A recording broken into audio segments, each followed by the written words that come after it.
A 71-year-old man is accused of inappropriately touching a 12-year-old girl at the Walmart in West Mifflin Sunday afternoon.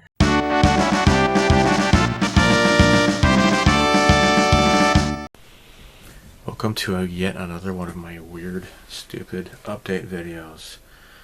Well, February happened. That was kind of weird. One big thing in February was that I was at the 7-Eleven and I noticed that they had a bunch of Evangelion stuff, and they had a Rei figure, and she now has long hair. Okay, I did not know that. When did that start happening? I don't know. How did her hair grow that long? I don't know. I like, Sadamoto's character designs and such, but I'm not really an Evangelion fan myself, really.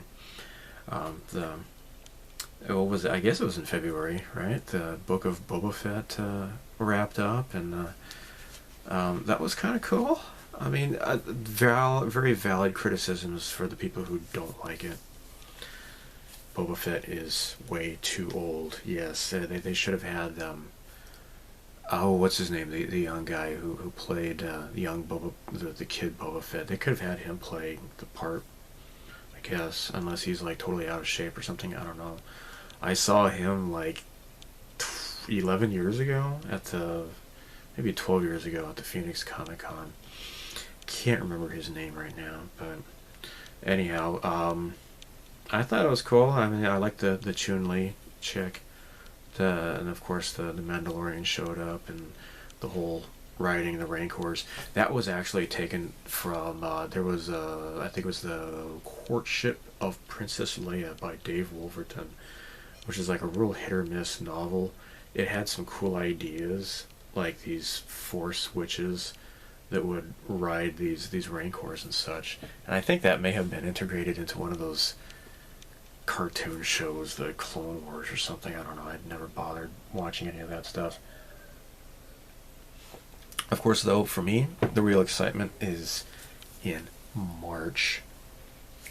And actually, I had started an update video back at the end of February, but I just kind of gave up and I just deleted all that stuff. I just figured I was just kind of, I still have all the unboxes and crap from February, and I'll show you that in a bit. But anyhow, yeah, I just scrapped it, and I figured I was just going to do February and March together. So anyhow, March is my wife's birthday, my birthday, our anniversary for the first letter that we wrote, because we were originally pen pals and none of that email crap. We were like handwriting emails, sending postcards to each other and such. That was like in '95, and I had internet access back then, but my wife did not at that time. It wasn't until like a couple years later that she did. That was the the golden age of the internet, I guess. Which reminds me, I wish I still had it, but it was like the Internet Yellow Pages is what it was called, and it was like this. It was almost like a phone book, but it was all like about home pages, and it had like rec, arts, anime, and alt, Blade Runner, all these news groups and such, and they had like, that was back in the day, if you're not old enough to remember, but Yahoo, their search engine was all like, you would have to submit pages for their search engine. It was all like manually curated back in the day. Totally different than the way it is now. But yeah, we began writing letters to each other. That was in '95. So, golly. And then also March is our wedding anniversary. So it's kind of a perilous month, actually. So my wife, for her birthday, we drove to an Indian restaurant in Maebashi that she wanted to go to. So we enjoyed a nice dinner, and then we did some shopping, and then when we arrived home, I had the back of the car open up, and I had my hands full of grocery bags and stuff, and shopping bags and crap. I asked my daughter, hey, please, just shut the, because it's a hatchback, right? I drive a Suzuki Hustler, and I asked her to close the back of the car. She had like lightning fast reflexes, because like my wife, she's like, hey, did you get everything out of the car yet? And then my daughter closed the hatchback on, like, bam, like right in the command module, right? And my wife was like, ow, and it stunned her. I mean, it hurt, but not like terribly hurt, I guess. But by the time we got to the front door, she kind of felt a warm trickle. And then we got in the front door, and she was like dropping blood on the floor. And I'm like, all right, I'm gonna have to take you to the emergency room. And we finished her birthday at the emergency room, having her checked out. She didn't need stitches at all, but gosh, that was quite an adventure. And then just earlier this week, I swear, when you do soldering, guys, this is why you gotta wear eye protection here. I was using like a soldering wick here, like this, and my soldering iron, and I was like just cleaning off the soldering iron, the tip of the soldering iron, and I flicked hot solder like right here. It just barely, you see that dark mark right there? I burned it. It almost went in my eye. I almost had like hot molten solder go into my eye. that really freaked me out. So, but we're fine. We're all fine here now. Thank you. How are you? Yeah, golly. So if you are wondering why I haven't uploaded one of these in such a long time, or so it seems to you, I've been uploading these on Odysee. I think it's good to support alt tech as best we can in light of everything that is going on. I mean, what was it, the Facebook's director of like community or something like that was outed as a freaking pedo, right? They had like one of those pedo stings, and just recently in Florida they had a pedo sting, and they caught like 4 Disney employees trying to solicit some nookie from kids and such online. Yeah, I think it's only a matter of time until YouTube something like that happens. I can't say for sure, but I would not be surprised, especially with how they are so keen on censorship and booting people off. So after being zorched last year, I really kind of started ramping up my participation on Odysee. But occasionally I'll do stuff for my YouTube channel, of course. What are you missing if you have not checked out Odysee? Well, let me tell you. Like, I did a really cool, well, I'm not going to grab it, but it was Scarlet from G.I. Joe. Now, the one criticism I got was that she looks cross-eyed, but, like, she has her crossbow, and I had her aiming like this, so I think it's kind of natural to cross your eyes, I guess. I mean, normally you would probably close one eye if you want to really be accurate, but I don't know. Let me know. Seriously, you're not going to hurt my feelings or anything. Tell me straight up, what do you think? I finished, this is within reach. I finished this. This is and I had started this on YouTube.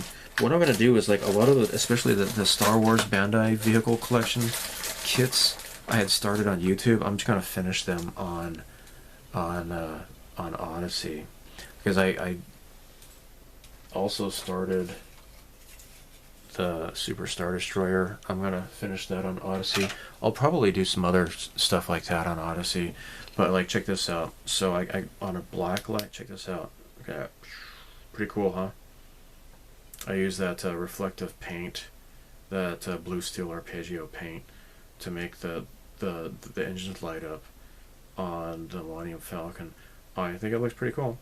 So yeah, you got a complete build of this. I have also done. Let me look at my notes here. So I had Scarlet. Yeah, I did the Falcon. Okay, so those are the two that I've completed on Odysee. What else am I doing on Odysee? Well, I have completed my Razor Crest. And check this out. So my friend Joey, he gave me a schematic on how to do a proper switch, and that's something I had looked up some stuff on YouTube on how to do a switch, and what I did find was like something brother for like not car audio, but like a car light or something other, and it's talking about like using like a ground wire and stuff like that. You don't need that for this kind of a thing, and I think now this is giving me more confidence to finally tackle at last the R-Type kit. And I know a lot of people had been looking forward to the ending of that. Well, maybe I can finally get back to that. Also on Odysee, there is a build series for my Nausicaa glider. And check this out. So I've primed Nausicaa. I haven't really painted her yet, but I put a flickering blue LED in her glider, and it looks pretty darn cool. You can kind of see it from the inside there a little bit, which is kind of cool because you can see that a little bit in the show as well, in the movie. But yeah, that is really cool. That's really cool. And yeah, I'm gonna enjoy painting her up. I'll probably just hand paint the rest of her. I airbrushed her face, like the skin tone. Also, I have my it's a Aoshima. Actually, it's this kit here. It's an Aoshima Volkswagen Beetle. And see, it's got the Autobot. Yeah, I'm building it up as Bumblebee from the Transformers. And put some lights in there. And I posted a picture of this on my YouTube. If you can see those updates, I'm happy for you, because YouTube has just gotten rid of my updates. When I go to the YouTube homepage, I would see people's updates, but I no longer see that anymore. But you can see I have a little license plate light in there as well, and that's maybe something that a lot of people might overlook when they make lighted cars. But I have like the wires like taped along the inside here, along the inside of the door here. I got the tail lights lit up and everything, so it's pretty cool. I have yet to. What I need to do yet is I need to attach the wipers, and then I'll be done with Bumblebee here. So yeah, these are all stuff you're going to see on Odysee, and you're not going to see them on YouTube. I would say it's like maybe 70 or 80% of content you will see on YouTube, but Odysee, I'm uploading everything onto that. And what's also nice is that you can kind of reblog, and not know blog's not the right word, but you kind of repost other people's videos, so they'll show up in your feed, so it'll take you to the other people's channels and stuff.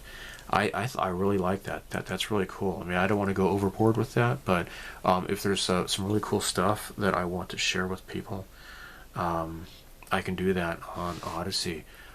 Whenever I try doing that on YouTube as like a update to the community tab, like I don't get any views on those. It's weird. Like, I don't, at least nobody thumbs them up, so I don't know what's really happening with that or not. Alright, so Odysee, yeah, join the party. It's fun. I like it. So what else is there besides YouTube, right? So why did I choose Odysee? Well, if you remember, I want to say like maybe 6 or 7 years ago, when stupid YouTube, they wanted to force everybody to use their real name, and I had to keep like hitting the cancel button so many times just so I could remain stevethefish.net and not use my real full name, because I don't want to ever use that, right? I like being, anonymous or whatever. My name's Greg, but I don't, sorry, I don't like being searchable.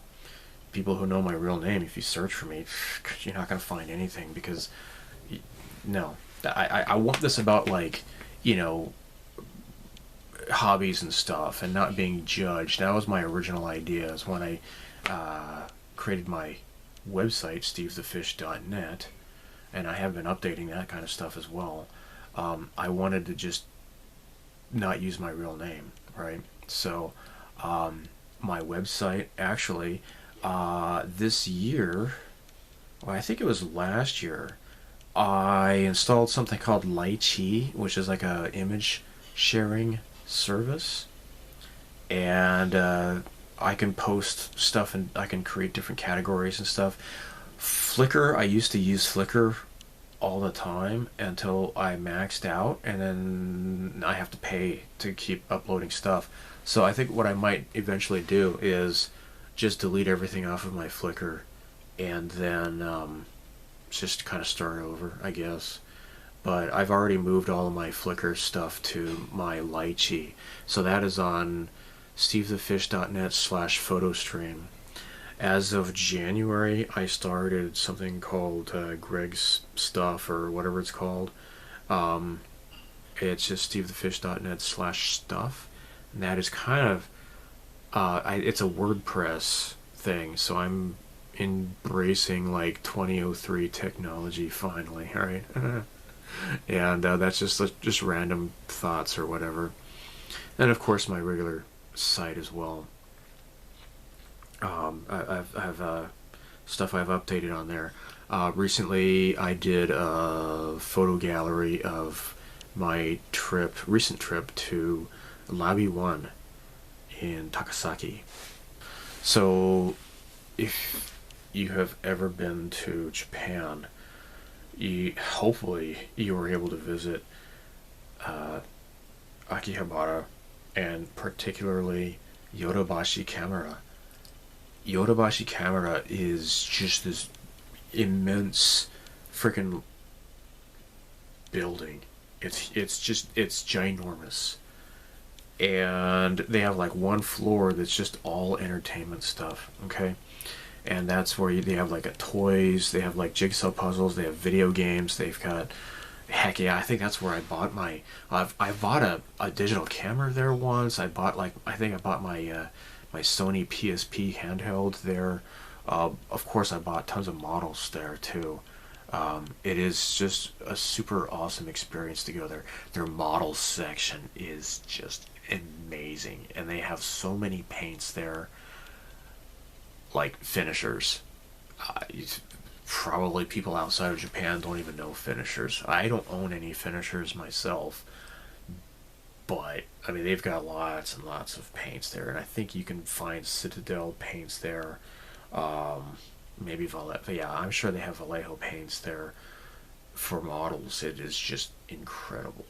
For games, yeah, they got tons of video games and stuff there. Really cool toys, and they've got like a freaking wall of just gashapon. It's incredible. On the top floor, well, they've got like a bookstore in there. They've got like tons of crap, and on the top floor they have like tons of restaurants and everything. Well, the closest experience you can find in Gunma Prefecture to that is Yamada Denki's Labby 1. Yamada Denki's Labby 1. Now, a typical Yamada Denki is, you can find them anywhere, but the Labby 1 locations are like kind of like their flagship stores. Yamada Denki, you can find them anywhere. They're just like electronics stores, right? home appliances, TVs, stereos, that kind of crap. And kind of like Good Guys or Best Buy or something like that. Whatever you have in America anymore now, I don't know. But it's incredible. Now, like on the top floor, they have a bunch of restaurants as well, and we ate at a really nice Italian place there. Anyhow, their model section is really cool. It's like, I would say maybe a third, not even half of what Yotobashi's is like. Nevertheless, it is a really cool experience, and I've gotten some really cool stuff there. The most recent one I got was that Mitsubishi F2 by Hasegawa. I think I got that. You could see that maybe a couple of updates ago. So yeah, really cool. Okay, so I've just totally been sidetracked. I was talking about alt tech platforms. I was talking about when YouTube was trying to force everybody to have a Google Plus account and to use their real name because they were trying to take on Facebook or whatever. Lots of people got upset. They canceled their accounts, etc. I saw a lot of people just giving up on YouTube. They're like, oh man, this sucks. They've really gone out of their way to piss off their fans. I mean, like, I used to have, like, you could categorize your subscriptions. Like, if I just wanted to see video game stuff, I could just have my, like, a subscription page just on all of the subscribed channels I have that deal with that. Or, of course, modeling. I would have just a modeling subscription page. For other stuff, like news or whatever, I can just go straight there. But they wanted to streamline it, and then they got rid of that, and it was like one of the cooler ideas that YouTube had, but they got rid of it. At that time, when people were getting so pissed off at YouTube, I tried out Daily Motion. I know Classic Game Room, he did he migrated to that website, Daily Motion, and I started mirroring most of my videos going forward from that time on to Daily Motion, but I didn't gain much traction at all. The video game stuff, maybe a little bit, but otherwise, like, if you do a search for plastic models on Daily Motion, you're gonna find supermodels who've had plastic surgery, right? They go for the whole TNA thing there. Pardon me, I'm burping. So Daily Motion, I think they're based in France, I believe. At that time, they could have had a good chance of maybe taking over YouTube and becoming a dominant platform, but they pissed that down their pant legs. They don't take hobbyists seriously, so whatever. I kind of gave up on them. My channel's still there, but you know, I haven't uploaded anything to that in like 7 years or so. Well, what's left? What is left? Like, Brighteon was founded by Mike Adams from Natural News when he had his channel censored and destroyed. Yeah, YouTube zorched his channel, so he decided to build his own video platform. That's just a site for political dissent, really. That there's nothing much more than that. I think I found like there was a channel just for like Intellivision collecting or something like that for the old retro Intellivision console, but nothing really else. It's just right? BitChute, it's a shitstorm, and it's based off of like that the BitTorrent technology, and I couldn't really understand how they can do that with a video sharing platform. I don't know. Rumble is, again, it's just political dissent, really. well, not totally dissent, but it's certainly what I think Dan Bongino is like a major shareholder in Rumble now, and it's basically 100% political stuff. I found like one modeling channel, and I'll mention it later on in this video. But it's just all conservative stuff. And if it's true that it's going to be merging with Trump's Truth Central, then yeah, it's even going to be even more political than it is. I mean, now it's just like politics, random dog video kind of stuff. I don't fit in there. Okay? Now, there's something else called Brand New Tube. Whatever. So, yeah. I'm looking at my notes. I think that's it. The other thing about Daily Motion is that it's like... oops, sorry, I'm closing the drawer here. The other thing about Daily Motion is that, like, a file must not be larger than 1 gigabyte.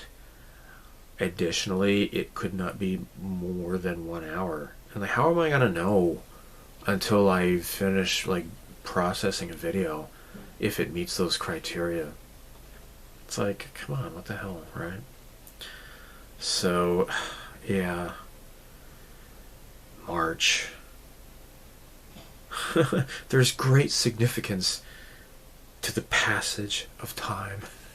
Talking about the significance of the passage of time, right? The significance of the passage of time. So when you think about it, there is great significance to the passage of time, and there is such great significance to the passage of time when we think about a day in the life of our children. Come on, trust me. I wouldn't lie to you 10 times in a row, fuckhead. Come on! So I put that on my update, and I think some people took me seriously. Oh my gosh, what a bimbo. She's... Okay, Russia is... Oh no, what did she say? Ukraine is a country in Europe, and Russia is a much bigger country that's next to it. And Russia attacked Ukraine, and that is bad. Thank you, that was my 5th grade book report on Ukraine. Bizarre. Oh my gosh, but... Oh, here's some exclusive video footage of Russian missiles attacking Kiev, and the valiant Ukrainian missile defense systems are employed to protect the people. Check this out. Take that, you naughty bad Russians. If you strike us down, we shall become more powerful than you can possibly imagine.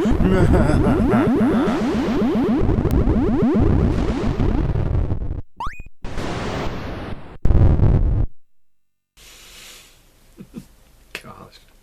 Hey, I'll save that for another video. Actually, that's part of the reason why I kind of ditched my February video, because I started talking about that kind of stuff, and I'm like, I'll just put that in a different video some other time. And anyhow, well, I guess let's just get on with the show. Let me show you something I got in February that I'm going to be using for my channel from now on. And I also got a cool package from my friend Lou in February, and some stuff he'd been accumulating for me for quite a while. So here we go.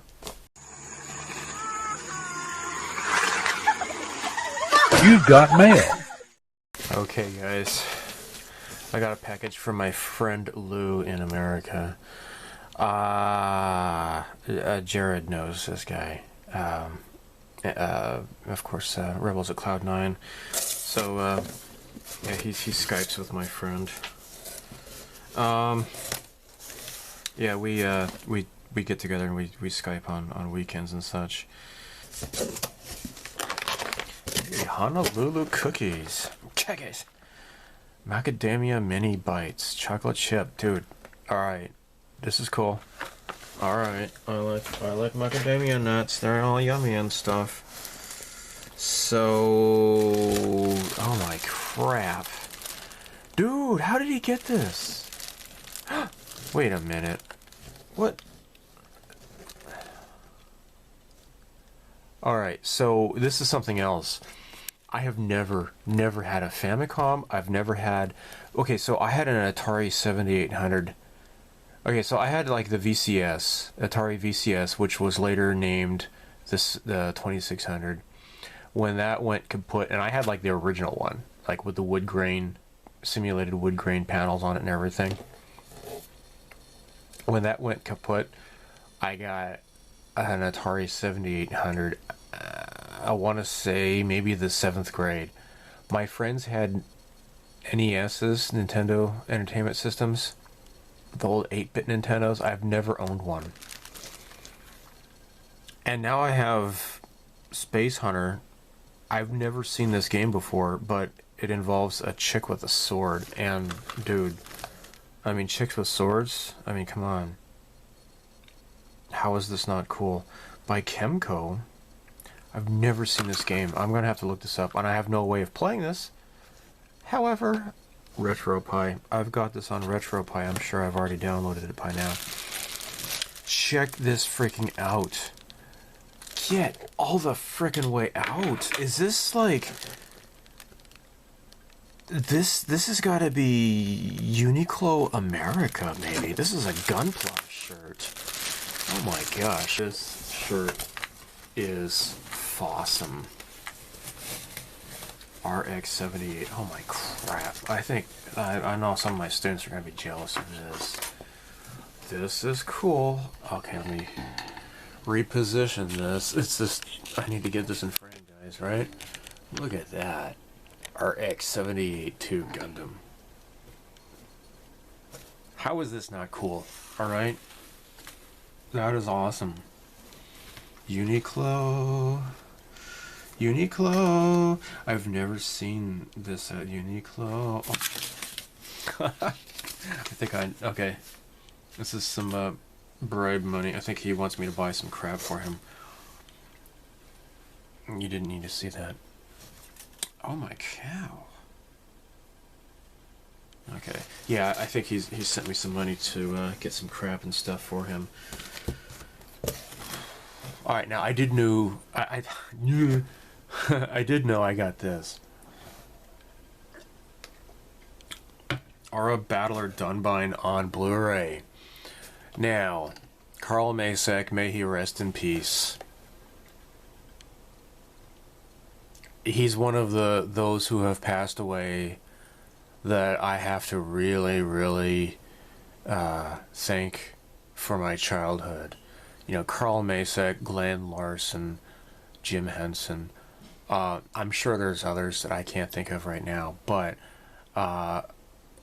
you know, Carl Macek, he had to do what he had to do in order to get anime on TV, and of course, it had to be edited for American audiences, etc. I completely know that. Now, what Carl Macek did to Windaria, on the other hand, yeah, that was pretty crappy. This was the last thing he did, because he went to work for AD Vision. And I think this is Aura Battler Dunbine was the last thing that he did. The last project that he worked on the localization for. Before he passed away. I could be wrong on that. Now, here's the story. So, AD Vision, when they still existed, now they've become Sentai Filmworks, and that's what you see here. They would go and they would have these sales, and they would like liquidate tons of DVDs. I was able to get Aura Battler Dunbine volumes, what was it, like 1 through 10 for like only like $5 each. The thing is that like volumes 11 and 12 became like super rare because they didn't make that many of them, and I was not able to get them on those super duper discount sales.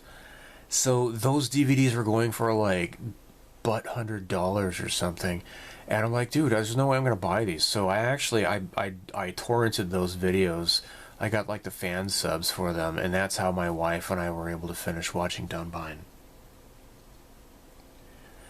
fast forward to now, it has been acquired by Sentai Filmworks and it's been released on Blu-ray. Oh my crap from hell, this is so cool. So he got this for me because I get stuff for him all the time. Unfortunately, the Japanese post office has been kind of crappy lately. I sent Alexander in Russia. I had to send, it's either EMS or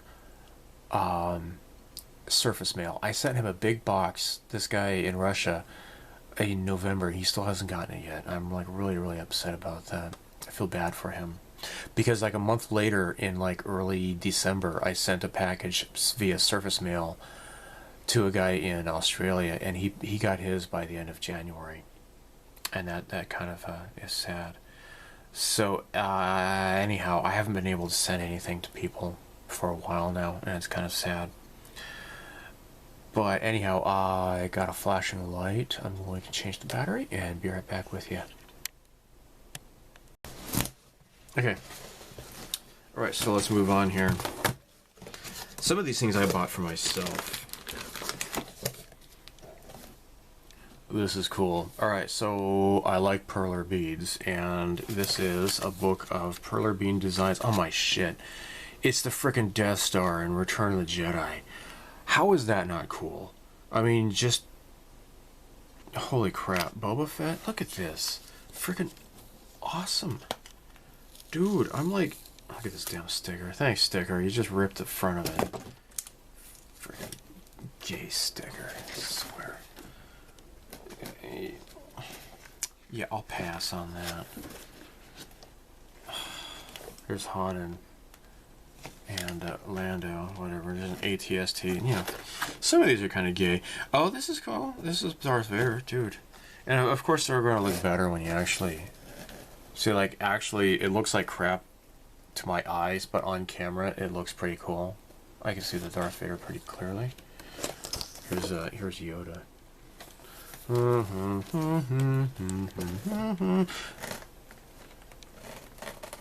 Cool. Pastel blue, light blue, robin's egg. What the hell's that? I've never seen that color before. Dude. That's so funny. I really have a hard time recognizing this stuff, but when I look at the camera, I understand what I'm looking at. It's funny. Real funny. Yeah, these are kind of so-so, but this one's cool. Damn, look at that. Freaking awesome. That's great. That's great. That's great. Here's, what was it? Oh, it's a Tuscan. What, how do they sound? How do they sound? Their own. No, that's freaking awesome. Dude, Empire Strikes Back, man. Empire. Dude. Oh my gosh. Oh, freaking Y-Wing, dude. Nice. There's the Tauntaun that we saw. Oh man, that's so cool. This is pretty freaking cool, guys. I mean, that one's kind of so-so. There's Jabba. Judy Jedi. And then there's Chewbacca, which is okay. That Rebel Alliance insignia is pretty cool, and I think I have one of these plates actually. Well, anyhow, I bought some of these, and I can't find these colors in Japan because Japan is like, what the hell? So this is Cherry, this is Midnight.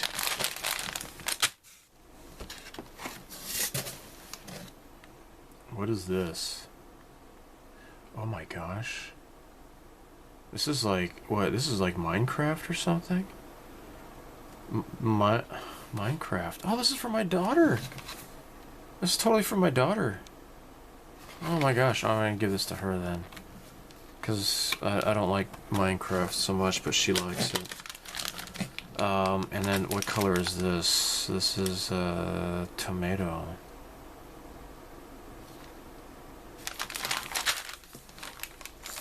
Now, my friend said, again, his name is Lou. Oh my gosh, yes. So he picked up these cool,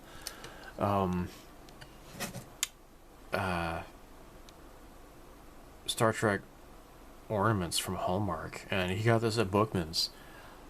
I swear, guys, if you ever go to Arizona, there is a chain of used media stores called Bookman's. There's one in Mesa. There's one in Phoenix. Another one is in Flagstaff. And they've got like really cool crap. What's really cool is like the one time that we went to the Bookman's in Flagstaff, every day, this is like freaking like over 10 years ago, every day they have, this could have changed by now, but they would have like a lottery. Every customer, like every day, one customer gets free crap. Like, they bring them up, and it's totally at random. So I got, like, it was the Star Wars X-Wing comic books by Michael Stackpole, which I later got signed by Stackpole himself at the Phoenix Comic-Con. I got, like, volumes 1 and 2 or something like that, and some other stuff at the Flagstaff Bookman's. It was the graphic novels by Dark Horse Comics. And then they're like, congratulations, you get this for free. And I'm like, I wish I had gotten more stuff. Because it would have been free. Anyhow, Bookman's is freaking awesome. Now, this is the Galileo Figaro. A voice and light. Well, get out of here. Really? Alright, we gotta look at this, guys. We have to totally look at this.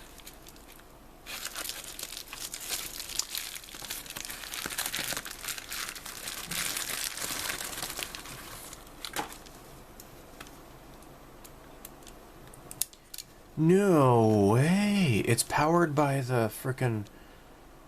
Wow. You have to plug this into your Christmas lights to get this to work. Now that's wild, because like all of the ones I have... Now I'll have to like kind of touch this up apparently, because it kind of got... that's probably why it was so cheap. But all the other ones you have to put in like LR44 batteries or something. But this one plugs in from the actual Christmas lights. That's wild. That is cool. That is so freaking awesome. And here's the other one. Awesome. Star Trek Enterprise D. Wait a minute. What's this crap up here? Future version of the Enterprise D. Space-time paradox, where 3 separate time periods have collided. Shit, I need to see these. I really need to get these on Blu-ray or something. I haven't... I mean... Okay, when I lived in America, there was... What was it? I think BBC America showed... TNG episodes on Friday nights or something. I like, this is like going way back, right, when I used to live in America, and I would catch them. I really want to watch all of them all the way through. Now, this is more of the same. Look at that. Look at that. So there's like another hanger that goes on here, right? And then you have to plug this into the light. But check it out. That is so wild. I've never seen anything like this before. Wow. Now, my friend Lou, he's the one who got me the Blade Runner spinner. I asked him to buy that for me. No, these are just, he just found these at Bookman's. And now what happened to the crap that goes on top?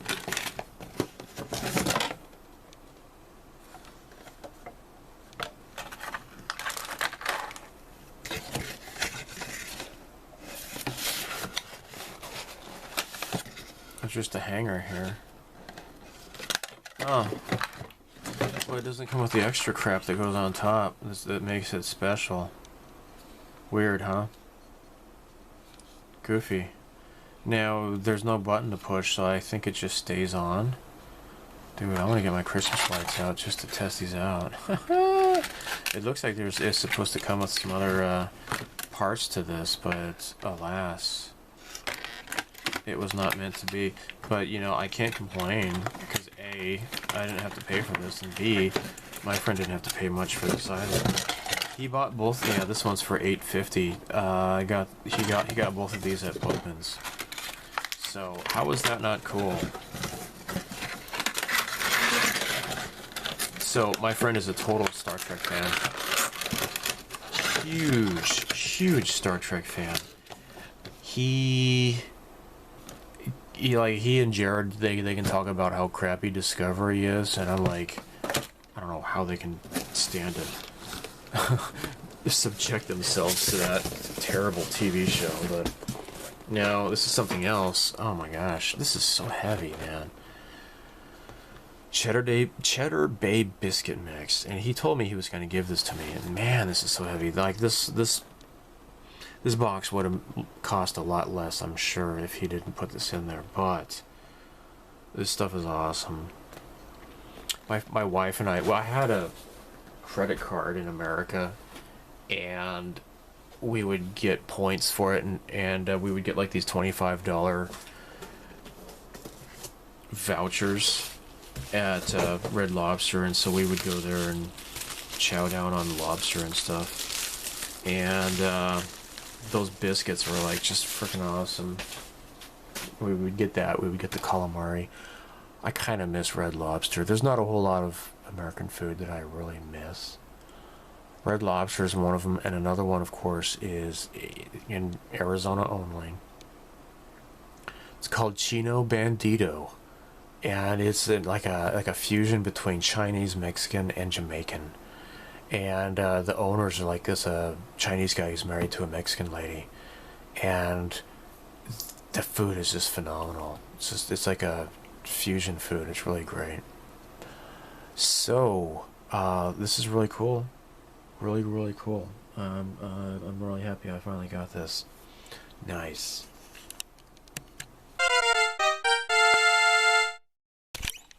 Here's something I got at the Bandai in Takasaki. Big ass Pac-Man plush, and I only paid 500 yen for this. Pretty awesome. I saw this and I'm like, oh gosh, I gotta get this. So for only 500 yen, I couldn't resist. Pretty cool. All right, this is pretty big here.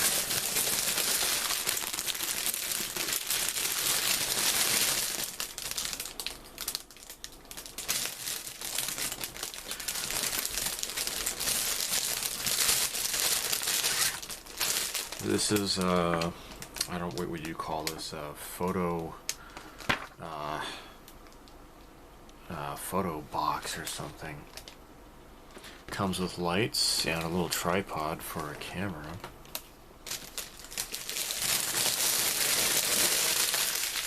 Just take the plastic off and open this up like so. Alright, so the big thing here is this. Oh, so I think the thing itself kind of folds out. Got like different colored handkerchiefs or whatever to put on the bottom.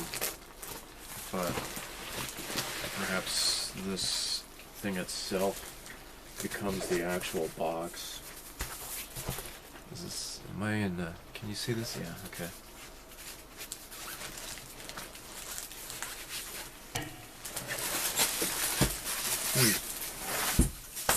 Nope. Oh my gosh. Oh my gosh. Alright.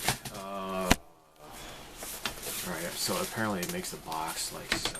Okay, now everything is falling out of the pockets. Oh, what do we got here? Alright, here's the camera tripod. And the two lights.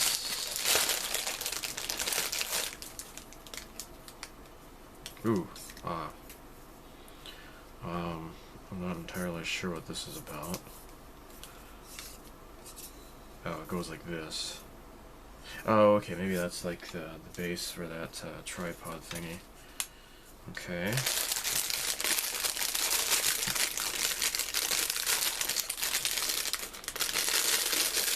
So the lights just kind of shine on the outside.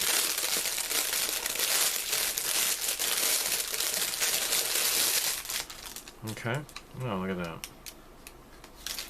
So another one I was looking at, it had like USB powered lights, and it's like, yeah, this is a lot less hassle, I think. Just plugs in. I don't know what this is about here. I'll have to look at the instructions. Let's see how bright this guy is here. It's not bad. I can feel warmth coming from this, so this is definitely not LED, unfortunately. 50 watt. Yeah, I could feel heat coming off of that. I'm curious what this is about. So yeah, there are 2 of these. And then you just place your stuff. Right, and then here's like, you got like a different colored bases to put in there. But that's pretty cool. So now I am able to do better photo sets for completed models. So this thing goes for over like 6,000 yen. I can't remember how much exactly it was, but it was like 6,500 yen. It was on a very steep discount. Plus, when I went to check out, it gave me like a 150 yen coupon, and I didn't even know I was eligible for automatically. And then on top of that, I used about 350 T-Mobile, not T-Mobile, oh gosh, that's from America, T-Point card. That's Staya points, right? So I only paid 3,400 yen for this thing, and you should go for like close to 7,000 yen. Plus, it was like free shipping too. So yeah, that is super duper neato. I'm happy about that. This is what my wife got me for my birthday. This is a Pac-Man pencil case. Oh, that's so cool. So it's got a little pocket here. And on the inside, it's pretty basic on the inside. But, heck, it's Pac-Man. I'm like, holy crap, dude. Pac-Man, right? Now, this is something, actually, it's been a while now. Back in November, I was taking my daughter clothing shopping at Shimamura, and we found some really cool pillows. These are Touhou Pillows. Now, if you're into shooting games, you probably know Touhou. So this is Reimu and Remelia. There's nothing really on the back. It just says Touhou Project Reimu and Remelia. Now, this is back in November we got this. And I keep forgetting to do a video of this, but here you go. Pretty cool pillows. These are permanently on her bed, so I haven't keep forgetting to show this. Chocolate. Hurry for Valentine's Day, yay. So I saw Gundam Chocolates last year, and I thought I would buy another box. This is different than last year.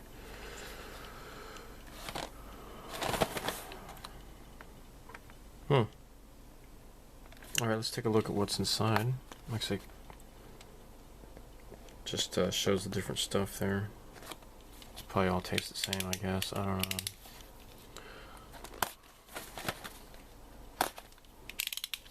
Okay.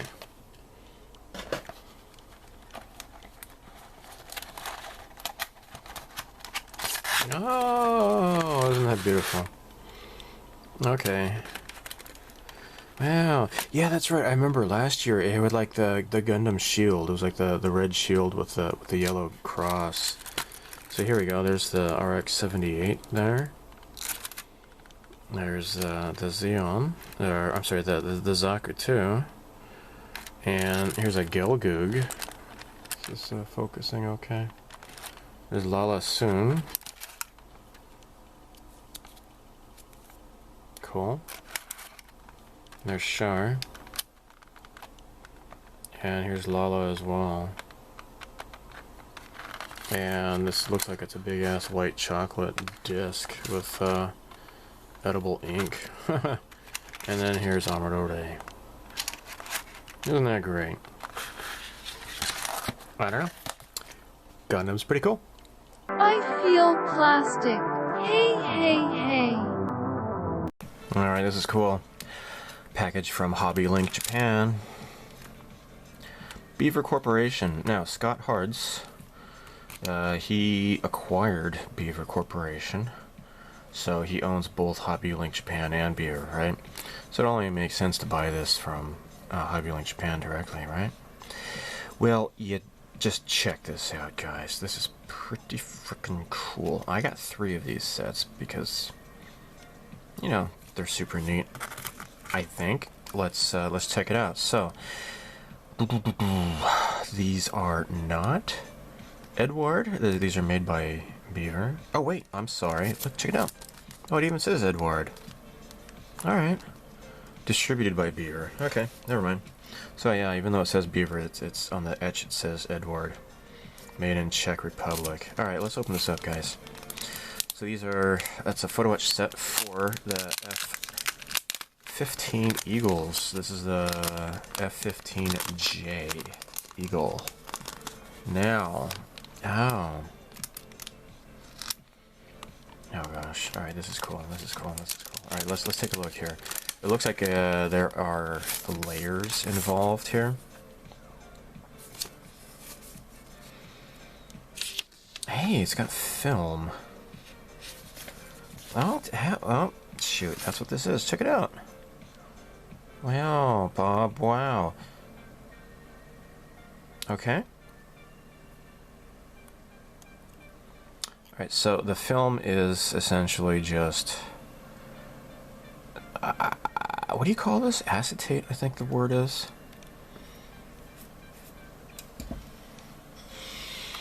Now, obviously these are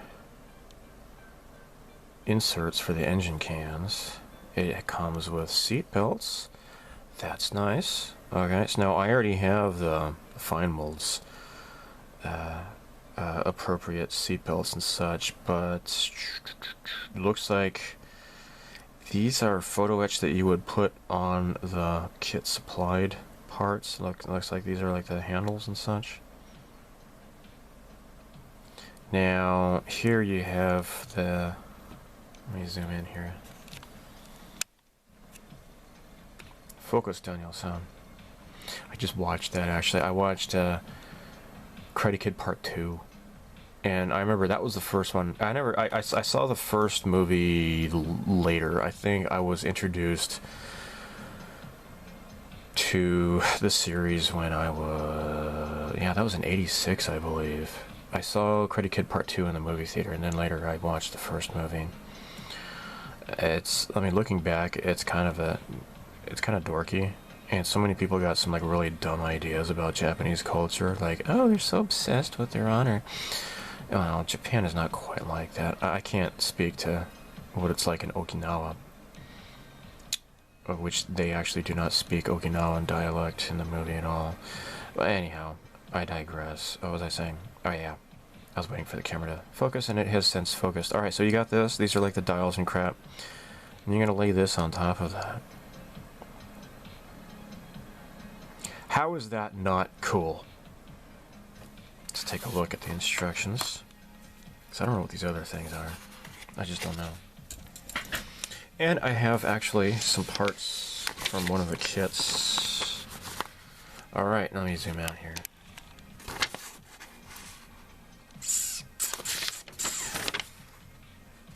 Oh, whoop. Okay. Alright, so what do we have here? We've got these that can go onto the seat belts. I'm sorry, the seat belts that can go onto onto the plastic, right? The resin kits are pretty nice, or the resin seats. I got a whole bunch of those. but so you just lay these down, and yeah, that's right. I have a bunch of resin seats. I think I have the fine, what are they called? The fine molds. Those are made with ABS plastic. This is pretty interesting, actually. So you got a bunch of folded parts here to augment onto the seat to make it look better. Well, now, that's really cool. Now, the Platts seats are better. And, of course, the Great Wall Hobby are better, too. The Hasegawa ones they're not so great. As I was saying, you've got... Well, now, what's going on here? What does this do, and what does that... Oh, look at that! They just plug right in there. Dude, that is so cool. That is freaking cool, guys. Alright, now, this icon here means, apparently, you're gonna file that flat, and then you lay down the photo etch on top of that. And, oh, look at that! It even has like, little pedals to go onto the foot pedals. Isn't that cute? Oh my gosh, you're not even gonna see that once you assemble the cockpit, but whatevs. What does this icon mean? I don't know. Anyhow, so yeah, you got the raised detail, and let me find that here. Here we go. Alright, so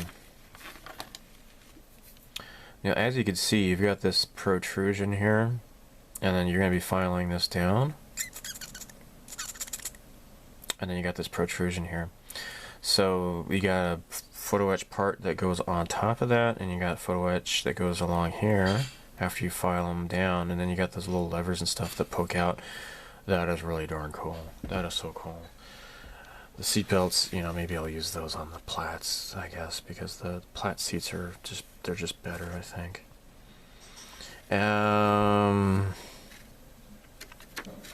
Yeah, that is so cool. So now, I don't want to bend this up, but yeah, you see how that just kind of fits on top of that, like so. So you keep the good raised detail and just remove the finer details there. I mean, you could hand paint all that or whatever. The decals go down kind of so on there, but I think it's just all one long decal or something or other. I can't remember how it goes. I'm currently working on the DJ, which is the two-seater, so this wouldn't be enough. Well, anyhow, it looks like for the HUD. Oh, that's what those are here. Alright, oh, and there's the film that plugs in there. Okay. Oh, I see. Alright, so the film plugs in there like so, and they give you a bunch in case you screw up. What's this? I don't know, what's number 20?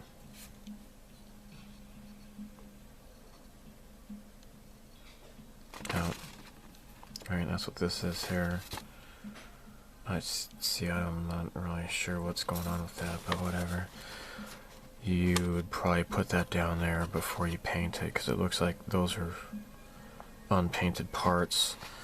You got this little round thing, which is actually a really nice fine detail there. Let me show you what I'm talking about here. That's what this is here. Isn't that great? So that plugs into that side there. You've got this replacement for the antenna. So it looks like you're going to cut that off. Oh, okay, that's what that means. Okay. And would you look at that? Isn't that great? So you actually have some photo etch that goes onto the landing gear. And, oh, hey, it's got the back mirrors. The rear view mirrors along the inside. Look at that. That is so cool. That is cool. So that's number 33. 33. Oh, there they are. 1, 2, and 3. And those are actually colored. Looks like it's white. That is great. That is super ass cool. Well, there you have it. That is really cool. I got 3 of these things. They're like super cheap actually. They were only like 500 yen each, or I can't remember, something like that. It was something just, yeah, it wasn't much at all. So yeah, that is really, really cool. Now, I just grabbed these runners off of one of my kits.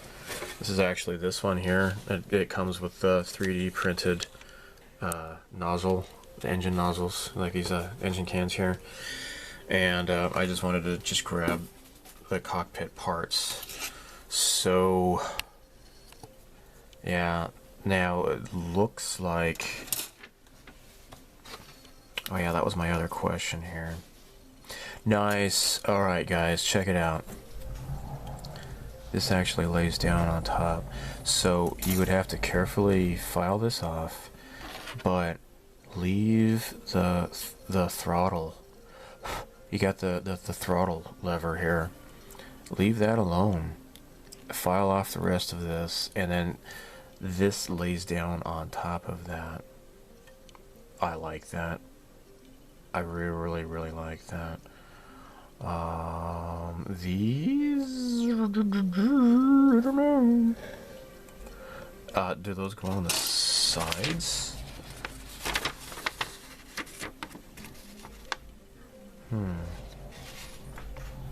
So these are parts 11 and 12.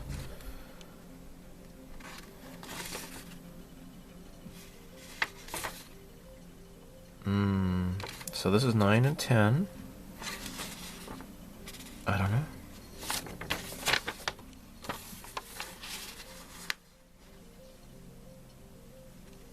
I don't know what those go to, unless those are for the DGA, perhaps.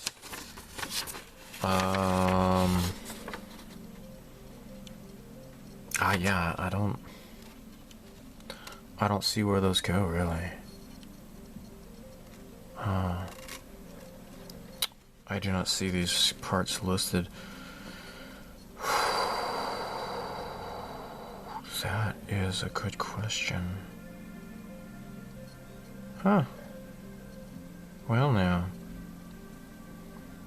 Yeah, I don't know. I just don't know where those go. Huh. They could be for the DJing. But if so, then why do they only have one, you know, instrumentation panel? I don't understand that. Huh. Anyhow, though, really neat. So new this month, in February, at the end of February, the new Macross Regult Battle Pod, Zentradi Battle Pod, is now available. And as the box says, standard type.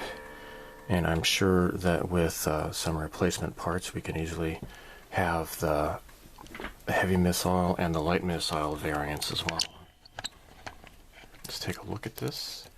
And I also have the old EMI kit, which was repopped by Bandai. I'll have these as a size comparison, okay?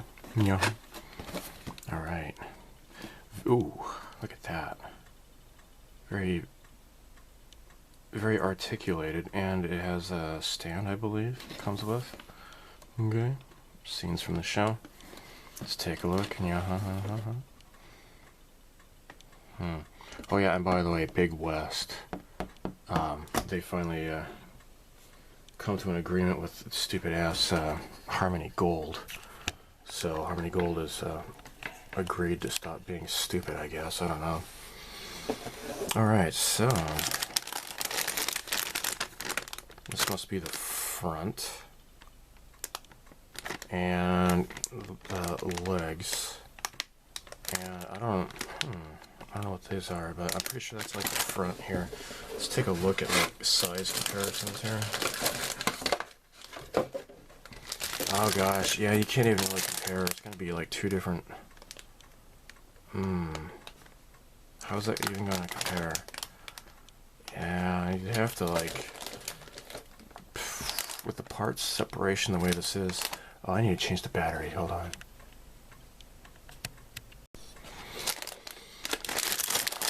Alright, let's continue here. Okay, this is going to be the back hatch. That's where this goes in. I don't know if there's going to be like an interior to this or not. That would be interesting. And that's obviously going to be a foot right there. Huh.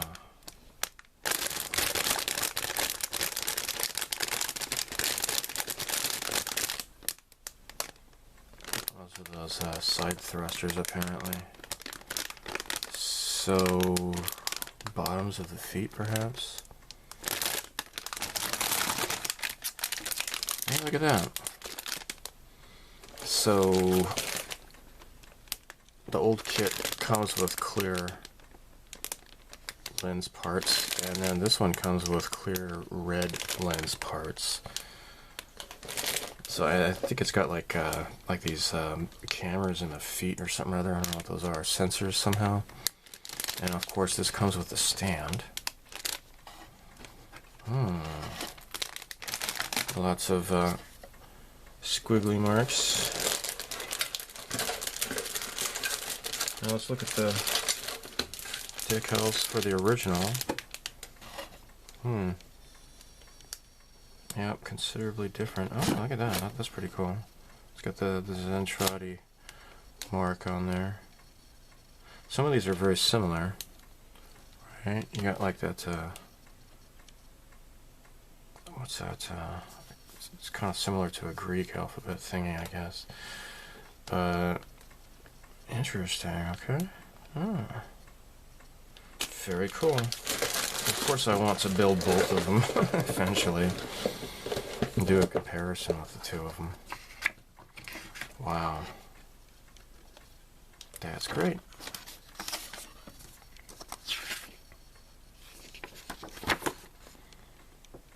And, okay.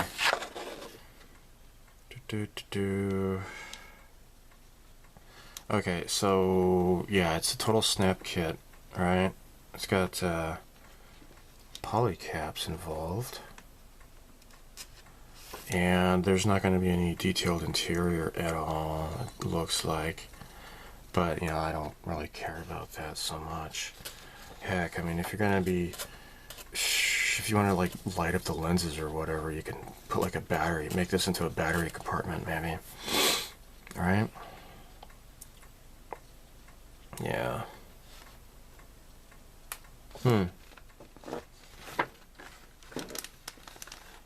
Yeah, there's that, okay. So, yeah, the old kit here, it's like just two halves for the head that just goes together. This is a lot more intricate, and I'm sure there wouldn't be any annoying seam lines that way either, right? So you can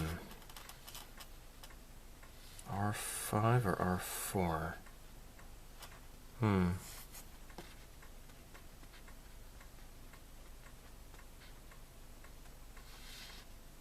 Oh, okay, yeah. Alright, so if you're going to use the stand, you're going to use this part. If you're just going to have it free, then there you go. Just use that part without the little notch where the stand goes in. I'll probably use the stand, I'm sure, though. That's really cool. Super ass cool. Now, paint guides. I wonder what are the paint callouts for that. Let me see. Light blue. So I've always kind of thought that this would be a good match. This is the JASDF Blue Impulse Light Blue.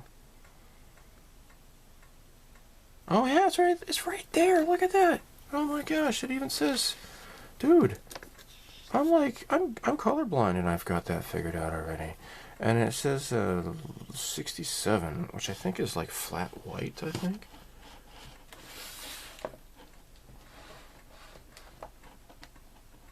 is 67. Ooh, okay, just a tad bit of purple. But I think that, yeah, okay. Slightly purple, I suppose. Although, I don't know, I might just use only this, maybe, I don't know. And, just, yeah, black and gray and off-white.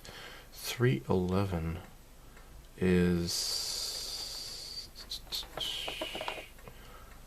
oh, okay. This is like a F4 Phantom color. 311 is like an off-white. Well, this is gray, but there you go. This would be the color to use. Very extremely light gray. That's nice. And then 33, that's flat black. I think 13 is neutral gray, I believe. 72. Just a little bit of intermediate blue in there a little bit. And this is 13 neutral gray, yeah.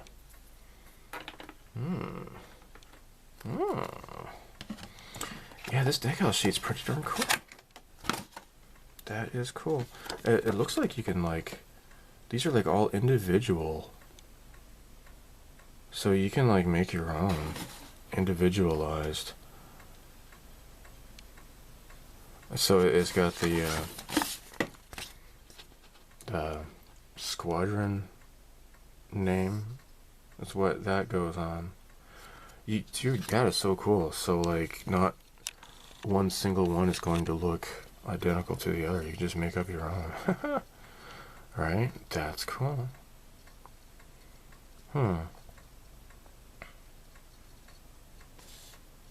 Hey, okay, now this mark here, it says right here, this is the British ships, squadrons here, right? And then this mark here, that's Kamjin, who in Robotech was called Chiron. There's two different symbols there.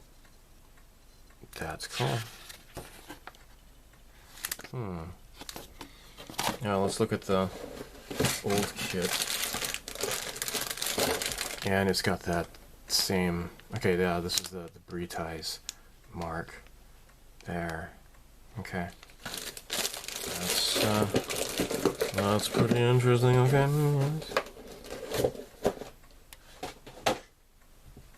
Okay.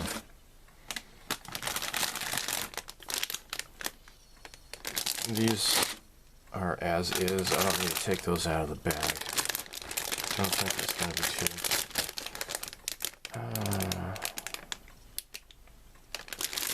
I'm going to go ahead and open up these bags here.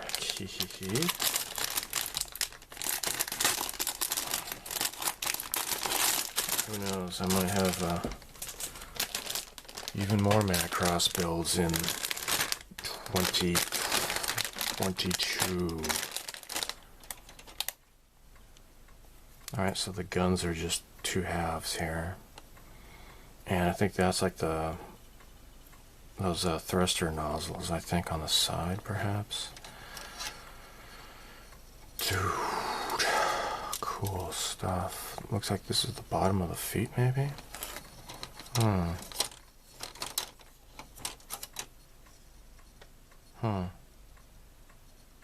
Yeah, here's that part in the groin area, whether you're going to have it freestanding or put on the stand.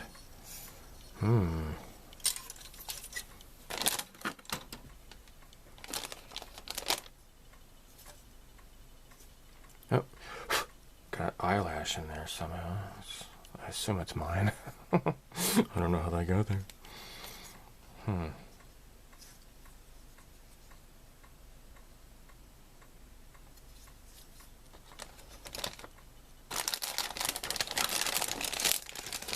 Okay. Move on.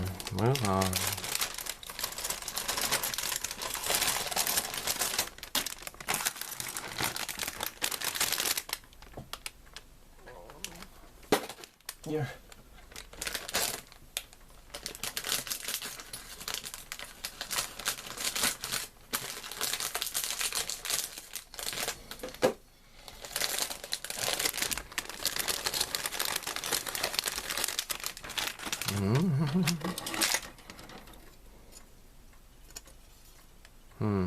Yeah, that plugs into that. Apparently.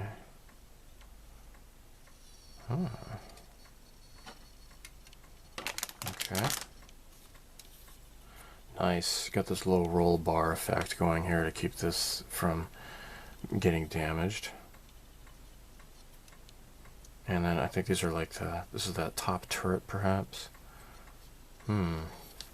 And the face plate. So it's kind of hard to even compare the two kits because this is like a lot more intricate parts that go into the head, whereas the Imai kit is just two halves and you're going to have to deal with that seam line. So I'd have to build them, I guess, to get a size comparison. It's kind of hard to even find parts that match up with each other.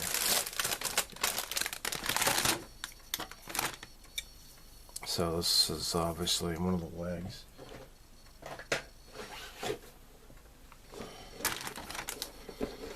Let's find an analogous part in here. I haven't opened this out of the bag yet at all. Well, anyhow, let's take a look. That is very, very darn close, guys. Look at that. I would say maybe these are like identical size or pretty close to it. I mean, it's different though. The shape is slightly different. So, but yeah, I think it looks like they're going to be very similar in size. The proportions are going to be a little bit different. So I'm sure that's a lot of that's going to be intentional because Hasagawa wants to make their own, right? To make it stand out from other companies' kits. So this is, again, this is the Bandai repop of the Imai kit, and this is 72nd scale. The Glaug Officer's Pod was 100 scale, actually. I think RDE made a 72nd scale Officer's Pod, but the RDE kits are like really expensive because they're totally out of print. You can find the 100 scale Valkyries for a fairly decent price. Even the 100 scale battle pods don't tend to go for too much last I checked, but the other stuff is just dang. Yeah, especially that they had what am I thinking of? The monster, right? The one that you can get fairly easily is the Imai kit that was repopped by Bandai. That's like 200 scale, but they have like a larger scale one by RDE, and that one is extremely expensive, very hard to find. And look at this, it's not going to fit back in the box now. Crap.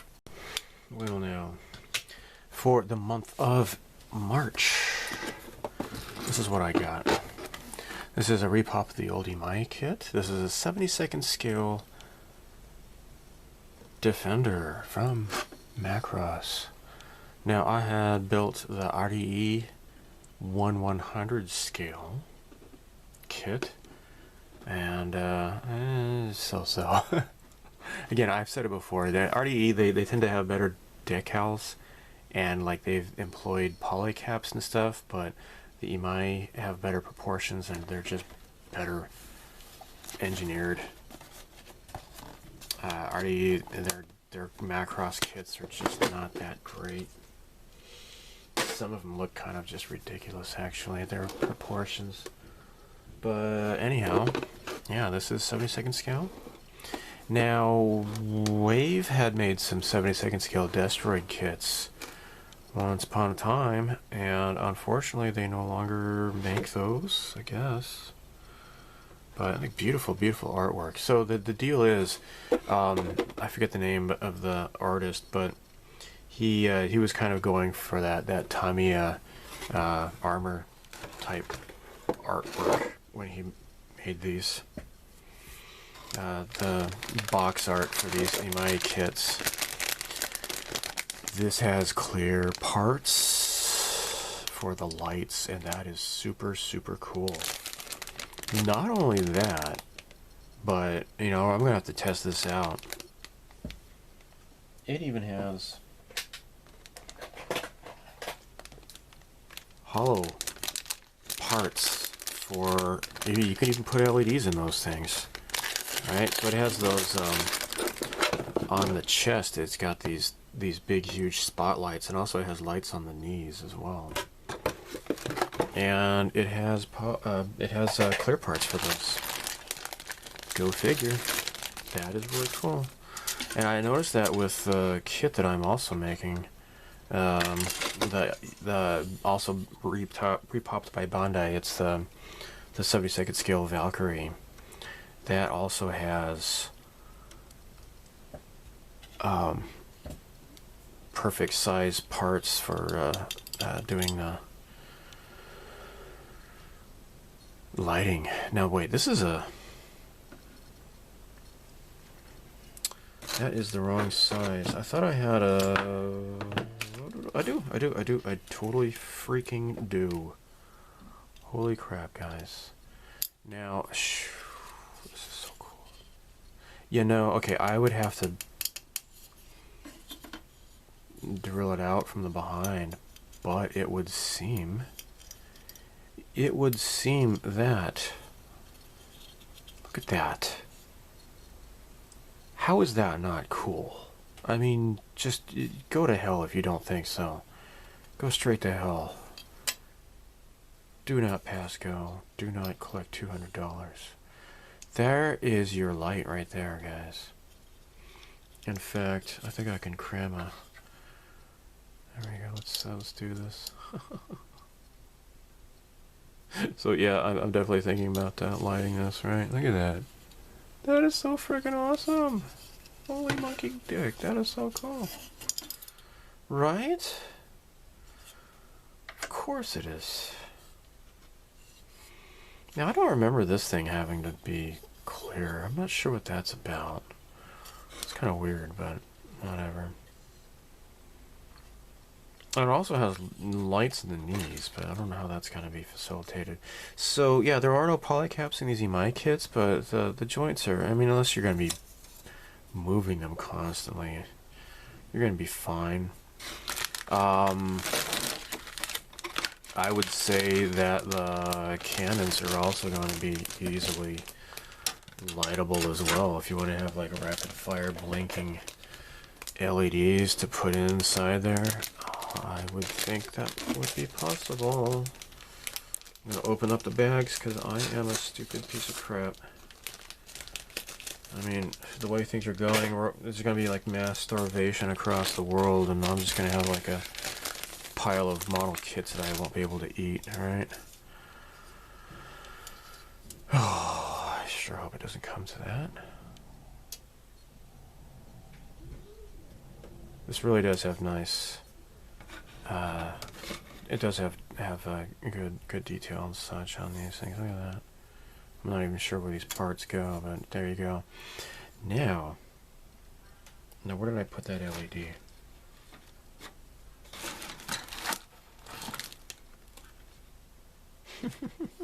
Oh, there it is. It's underneath the bag over here.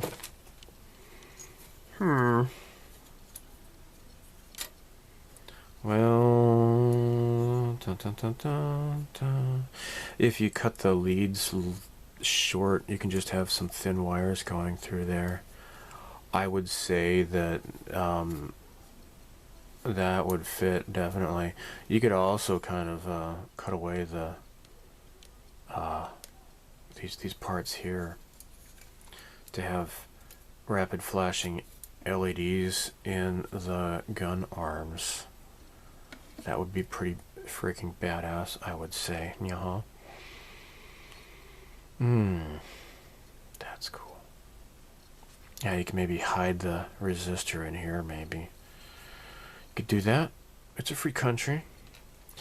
Now, yeah, like I said, the RE kits seem to have better decals because they would have like I don't know if it has it on box art, but they would have like pinup girls on the legs or whatever on some of these. Not here though, but yeah, you might see that especially on the Destroids, and you're not getting that. Something I didn't notice before until I just recently learned about this. So the ground UN Spacey has like the red kite on a white circle. The air or space, the UN Spacey has a white kite over a red circle. Did you know that? If not, you can thank me. Well, yeah, this is cool. Freaking cool. Now let's see about that clear part on the front. That's kind of weird, I think. But that's it right there. I don't know what that's about. But yeah, you could definitely have clear parts here and here. Where's the knees? Are these the clear parts for the knees? I don't know.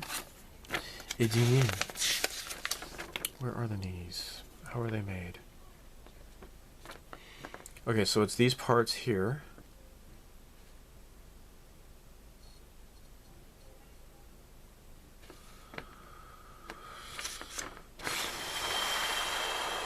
Not this. Oh, it's here. Alright, so here are where the clear parts go. Yaha. Yeah, so you'd have to drill out a hole and put the clear part if you want to have the knees light, the lamps on the knees lit up. But dude, that would be pretty awesome, I think. So yeah, I mean, if you're gonna have like anti-aircraft guns, you know, with like the spotlights shining in the night or whatever, with these guns going bah, that would be cool.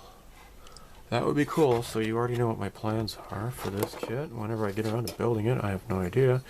The colors, gosh, I think I might still have some of my Destroid color left over, but you're gonna do middle khaki, which is gonna be dark earth, and then middle stone. I think I have some of that left over from my RE kit. Dark green, you got the olive drab. I don't know where those go. And then you got the gun black with just a tiny little bit of silver. I would say maybe use like a dark iron or something like that. But there you go. Just have the wires coming in through the arms. Have like a long enough wires just in case something might get pulled out or whatever. Don't want anything bad to happen. But yeah, this has really good proportion. And just for the heck of it,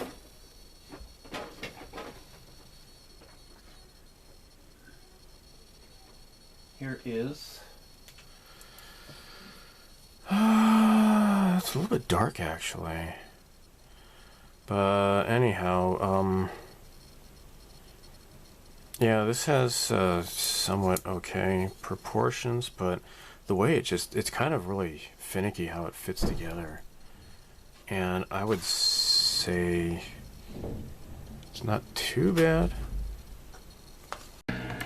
Alright, my lunatic daughter just came in and interrupted me. I'm not sure what she wanted, but anyhow, I guess I was showing this, and I did a heavy dirty wash on this. Yeah, I never was able to get those seam lines out of there. It's kind of hard to get in there, you know. But anyhow, this does not spin, I don't think. I don't want to force it. But yeah, this does have polycaps. But just overall, though, the proportions on The Imai kits are better, I think. So like you can see like the legs look longer. Like for example, this section here, these are kind of squat. Yeah. So anyhow, cool stuff. Yeah, I'm happy I got this. Mirror. Well, this is fantastic. Alright, so got a package from E2046, or as I like to call him, Ed209. So I got an email. The R-Type Leo resin kit that I ordered back in, I think like July of last year or something other. It was canceled for some dumbass reason. Their supplier fell through or something. And as a result, they didn't really refund me. They just like gave me store credit. I'm like, well, this is a kit I was kind of looking at anyways. Shantae from the game series. Cute resin kit of Shantae. Oh my gosh. And I've heard this is really, really fantastic. I saw on their website that Leona from Leona's Workshop built this. And I don't know what's going on with these different eyes here. I don't get that. What's going on? Why do they have two different types of eyes? Well, she's, you know, winking, right? So you only have to have one eye decal at least.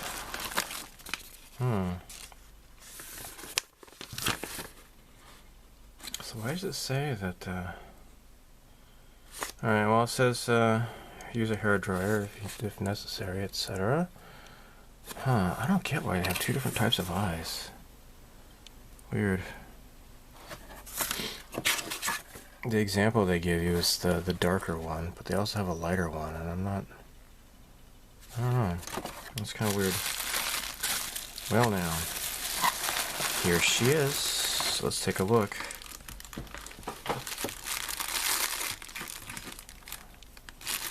And I think probably the biggest piece is going to be her hair, because she's got the. That's her feature, right? If you've never played the game, she attacks with her hair. The Shantae Half Genie Hero game series. The first one was on the Game Boy Color, and it was released really late in the console's life, even after the Game Boy Advance had already been released. So it didn't get a whole lot of attention. It didn't get like a really, you know, big run. So there's not that many copies left, and so it was actually reprinted for the Game Boy Color, somewhat, you know, recently, I guess. Oh my gosh! All right, here are all the pieces here. That is one big chunk of hair. So yeah, she's got really long hair, and again, just like with Nadia, they have to lighten the skin color. I'm going to make her skin color a bit darker. Alright, so she's a genie, so she's gonna have some really beautiful Persian skin, I think. And that's what I want to do. So, yeah. Pretty clean. Looks like the, yeah. Wow. She's got a very tiny body, doesn't she? Oh well, look at that. I don't know what's going on here. Wait, hold on. It goes like this. That's right. And then she's got the, that's her butt. She's got to have her bikini top. Allergies. I'm sorry for snorting. Here's her face. She's got the cute little elf ears. Let me zoom in here, guys. And her hair. So this is apparently a recast of a, God knows what, I don't know, a collectible toy or something? I don't know. Here's the back of her hair. And where the hell is her bikini top, guys?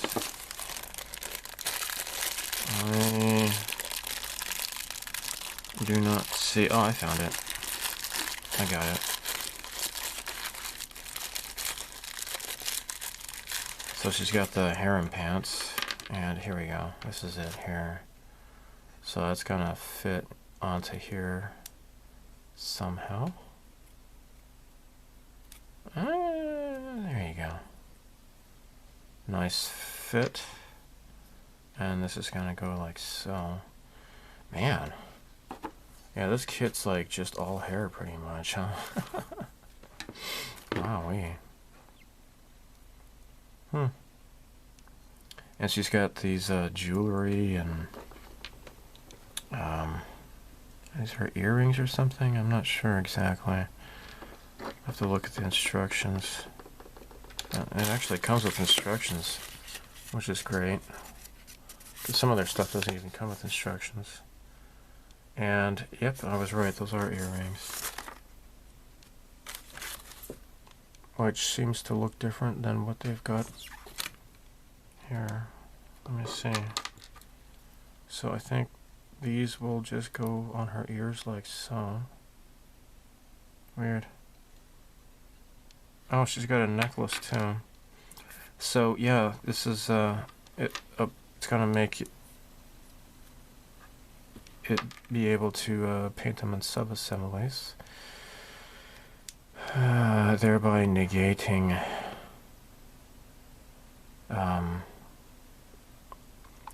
the masking and such, which is pretty cool. Wow, golly, I've already started on a bunch of eggplane girls kits, but this is really tempting. Oh, jeez. I think this is the back of her bikini bra thing, I think. I don't know. That's her, I think that's a stand. So, yeah, very cool. Very freaking cool. That's her face again.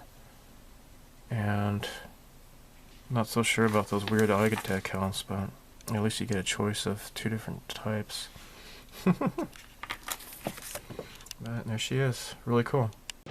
Supplies! Alright, I got this in the mail.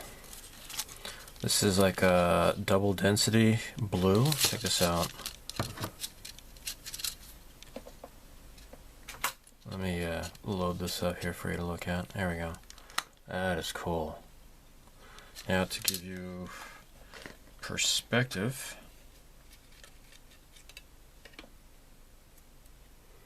like this is like the regular density. So you have like 1, 2, 3, and like pretty much the same length. You have 1, 2, 3, 4, 5. Yeah, it's double density. Totally double density here. And so this is what I was using. I was planning to use for the Millennium Falcon. However, gosh, I mean, this is like there's going to be a lot less hot spots because it's there's more lights. So yeah, this is pretty great. That is cool, super ass cool. I tried ordering this about a year ago. This is actually I have to admit I didn't buy this on HCA Model Works. I ordered it from AliExpress because shipping has changed a bit in the past a year or so to Japan, and it's just it's not even visible anymore, unfortunately. It depends on what I want to order, I guess, but golly, yeah. That said, if you live in the United States, though, North America, definitely go to HTA because it's a great place to shop. Alright, so this is Surfacer Evo Sky Blue. This is a Sky Blue Surfacer. Isn't that cool? I think it is. Alright, Sky Blue Primer Surfacer, and this is gunmetal. That is cool. Now I have like their silver surfacer. That's hard to say. That's hard to say. And but anyhow, this is yeah, 2 new bottles. By the way, I got this off of Yodobashi. I thought I might try this. This is kind of interesting here. Frame Arms Girls Color. And this is plastic brown fresh. Not flesh, but fresh. How hard is it between the R's and the L's? I mean, come on. Swear. Well, anyhow, I don't know why it says it's plastic flesh, unless it's supposed to have like a different sheen to it, but if you just do it with a flat coat, it should correct that. But yeah, this is a variation on a flesh tone that I don't really have, I don't think. And I picked this up at my local hobby shop. This is Mr. Metallic Color GX 206. This is metal purple. And I have a plan for this. And the Dunbine, or the Surbine, I should say. Yeah, I want to do something with that. Look at all these. These are 2032 battery packs, and they have little switches. And I got these on AliExpress. And, oh my gosh. Yeah, it totally works and stuff. I'll even prove it to you. This battery is like really low power though, but you see it's lighting up there. A little switch right there. Isn't that great? Of course it is. And it just opens up like, yeah. Oh, it just blurts out. So, there you go. There you frickin' go. Isn't that great? Of course it is. That is fantastic, guys. Yeah, I got like a whole bunch of these to make it worthwhile, the shipping and all that. So, yeah, neat stuff, guys. I picked this up at Yamada Labby 1 in Takasaki. Gaia Paint Remover. Now, that's pretty cool. That's pretty nice because...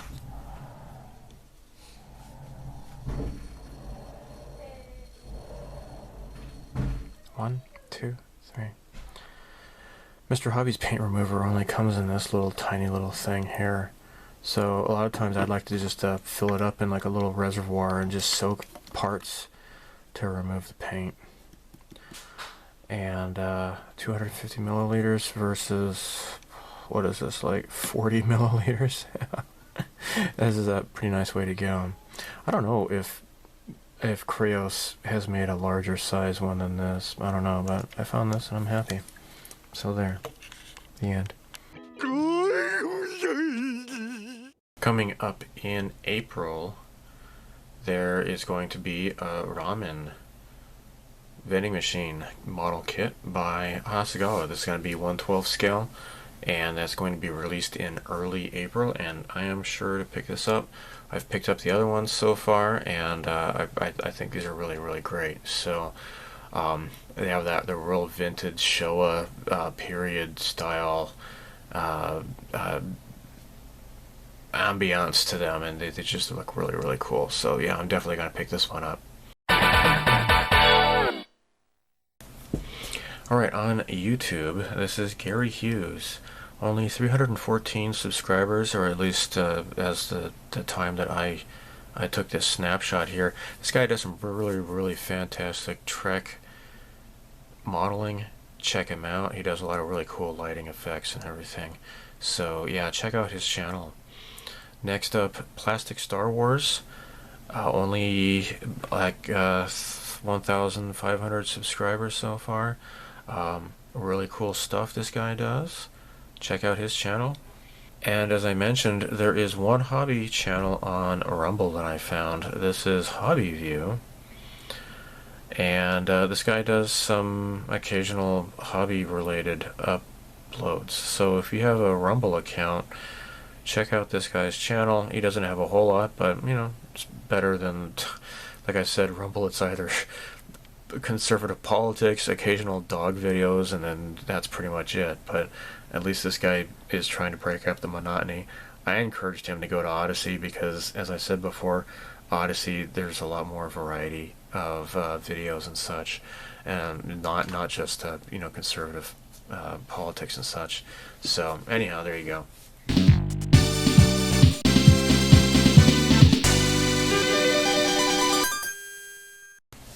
Alright, it's been like several years ago, I think about 5 years ago already. I did a video of Inherit the Stars manga by James P. Hogan. It is manga based off of the novel by James P. Hogan. And in March, I got a really, really cool comment. Check this out. So this is by Tina Hogan Grant. She actually came across my video and said, "This is cool to see. James P. Hogan was my dad. He is dearly missed. Thank you for sharing this." And I replied, I just said thank you for watching, and I was just really honored that she found my video. And she said that she's really proud of her father. After I didn't buy these books. I borrowed the manga, and that's what I did the video. This is, again, like 5 years ago. I had since then bought the paperback novel, which is out of print, unless you get it as like an ebook or something or other. But I bought the paperback. I still haven't read it yet, but it was kind of inspired by 2001: A Space Odyssey by Arthur C. Clarke, except it's more straightforward. It's not like, really bizarre and trippy. It's just like really, this is what's happening kind of a thing, instead of leaving everything open to interpretation and such. So his daughter commented on my video, and that is really cool. And so yeah, I'm glad I made that video. I'm thinking I might want to do some more manga type videos as well. But anyhow, let's move on. Here is another comment. It is not on my channel, but it was on, I think this guy, I forget his name, but he's like a former Google employee, and he does his own videos, and he said that this is the reason why I am siding with Russia with this whole military action in Ukraine, and he upset a whole bunch of people.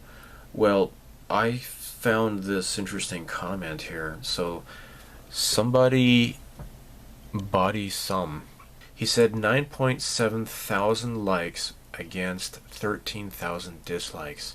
I'll tell you what, I am from Ukraine, and I want to wish everyone who disliked this video to live in Ukraine, to be, so his English is not his first language, but he says he wants people to enjoy freedom and democracy. You don't know exactly with this state. Again, his English is, he says, "This is real freak." Okay, I'm not entirely sure exactly what he's saying, but check this out. Try to imagine Texas is Ukraine, declared independence, Ukraine. In Texas, Spanish, Ukrainian, becomes the state language. English is prohibited. TV, radio, cinemas, newspapers, etc. Everything is in Spanish. Teaching in Spanish only, even during breaks. Children are forbidden to speak English. Oh my. Teachers are prohibited to using English by law. Do you like that? This is our reality. My children cannot study in the native language, which is, it used to be 100% people here. I imagine this is a Russian Ukrainian. So Mexico changed the Texas government through blood. The president of Texas is a cocaine addict. Government is full of former bandits. Mexico fills Texas with weapons and prepares it for war with the United States. Impossible to imagine? This is our reality. In truth, all things, it's actually much worse here. So there you have it. That is the perspective of at least someone purporting to be Ukrainian. So I did that video. I was pointing out that, the whole "I stand with Ukraine." You're standing with like really nasty people committing genocide.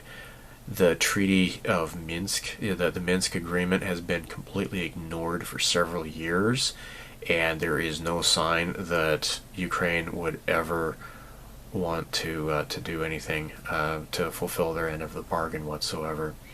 This war has been going on for quite a long time before Russia stepped in to try to protect the people of the Donbass region.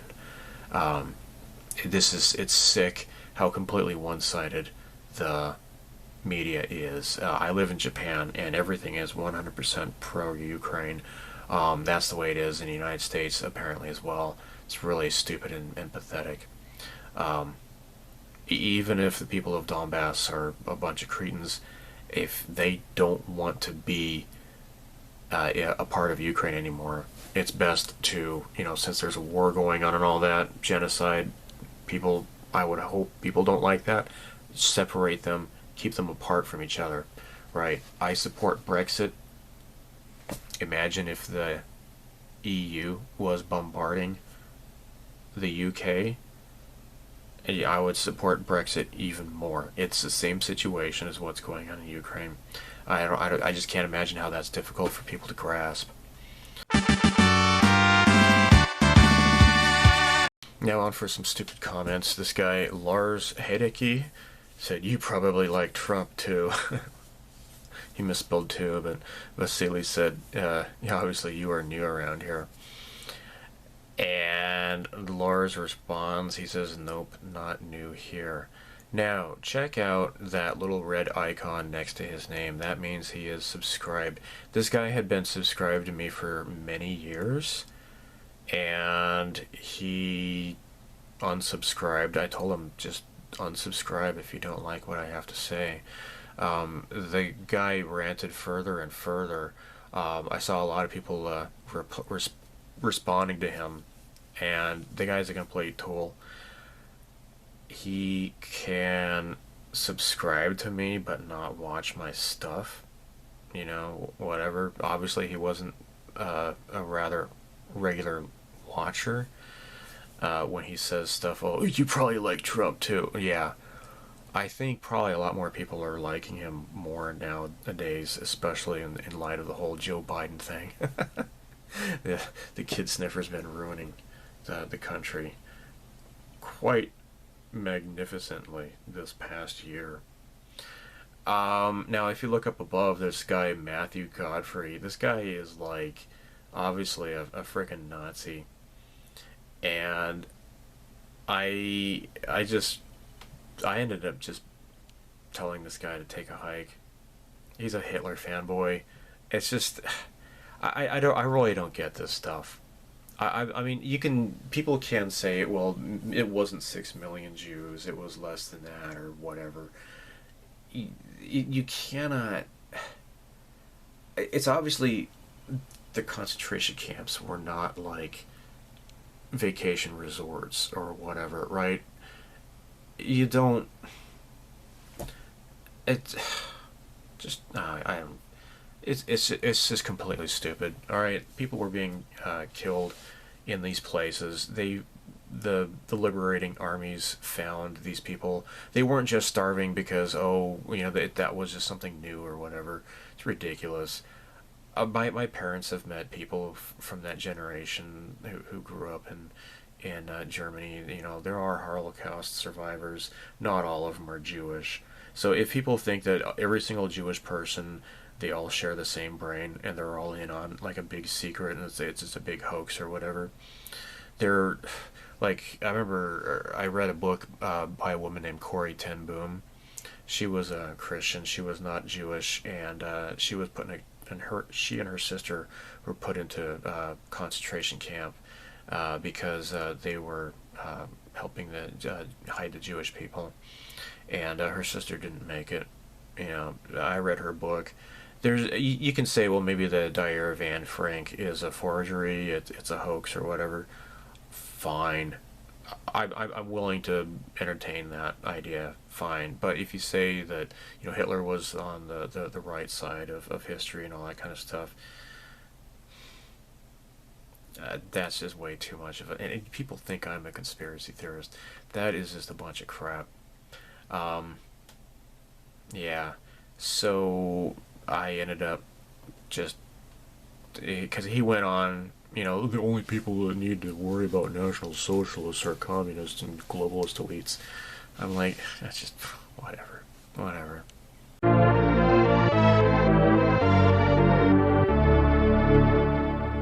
I hate salty cracker, and I want, okay, so I do not endorse salty cracker. Alright, so there is a really clever cyberpunk documentary. I'm going to talk about part 2. Now it talks about Ghost in the Shell, Shadowrun, Total Recall, and stuff like that. I saw this, and check this out. This is really interesting in this part of this video.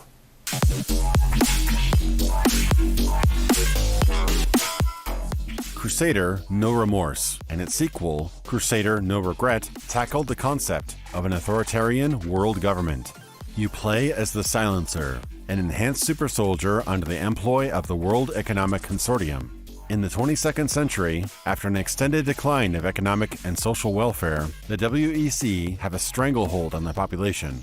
The populace is suffocating under taxes of 90% or higher, and any who dare oppose this regime are quickly silenced with deadly force, reflecting the historical accounts of increased government intervention following disasters or depressions. It's not an uncommon trope, but another stern reminder that governments often continue to gain power, but rarely give it up voluntarily. Oh my, doesn't that really ring true to everybody with a brain in 2022?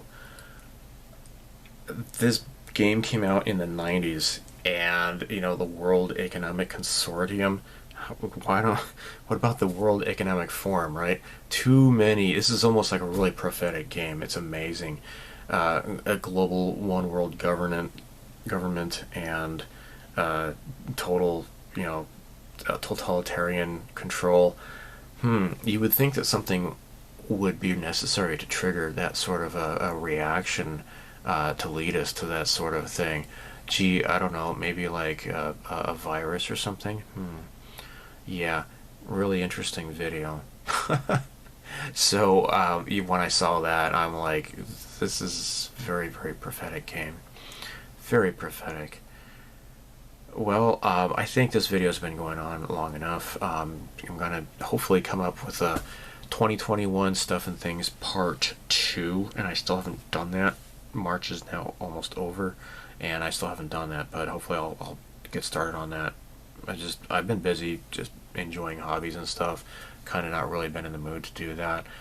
It's already taken me like about a couple weeks to do this video. I'm here, so I'll wrap this up now, and again, I upload these videos mostly to Odysee. I'm just doing this one on YouTube.